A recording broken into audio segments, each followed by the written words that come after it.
আসসালামু আলাইকুম। JM capital auto সলিউশনের পক্ষ থেকে সবাইকে স্বাগতম। ভিউয়ার্স, দেখতেছেন এখানে অসংখ্য লাইট জ্বলে রয়েছে। তো এটা একটা টয়োটা এক্সিও হাইব্রিড গাড়ি। ব্রেকের লাইট, এবিএস এর লাইট এবং পার্কিং ব্রেকের লাইট এবং যে ওয়ার্নিং লাইটটা আছে, সবগুলো লাইট অন হয়ে রয়েছে। তো এই সমস্যাটা হওয়ার পরে গাড়ির কাস্টমারের রিপোর্ট, গাড়িটার ব্রেক একদম হার্ড হয়ে গেছে। তো এই সমস্যাটা নিয়ে আসছে আমাদের কাছে। আমরা সর্বপ্রথম গাড়িটা ডায়াগনোজ করে, এই যে দেখেন C1256 এবং C1391 abnormal leak in accumulator. তো এই ফল্ট কোডগুলো আসছে এবং এসি সিস্টেমে আমি ওইটা দরকার নেই। তো এখানে ক্যান কমিউনিকেশন মিসিং করতেছে, তো এই ফল্ট কোডও আসছে।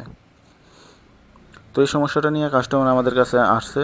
আমরা হাইব্রিড নিয়ে প্রচুর পরিমাণ কাজ করতেছি, আপনারা আমাদের আগের ভিডিও দেখলেও বুঝতে পারবেন। তো চলেন, এটার মেন যে রিজনটা এটা আমি আপনাদের যদি একটু দেখাই। তো এই যে দেখলেন লাইটগুলো অন হয়ে রয়েছে।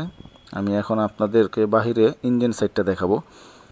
তো এই যে দেখেন এইখানে একটা আওয়াজ হইতেছে অস্বাভাবিক, যেটা হওয়ার কথা না গাড়ি যদি ওকে থাকে। তো এটার যে পাম্প মোটরটা আছে এটা বারবার অন হইতেছে এবং অফ হইতেছে, যেটা স্বাভাবিক গাড়িতে হবে না। এটার প্রেশারটা মাস্টার সিলিন্ডার থেকে ড্রপ করতেছে, এই কারণে হইতেছে। তো এই সমস্যাগুলো আমরা অ্যাভেলেবেল সলভ করতেছি। আপনাদের প্রয়োজনে আমাদের সাথে যোগাযোগ করতে পারেন। ওকে ভিউয়ার্স, সবাই ভালো থাকবেন, সুস্থ থাকবেন।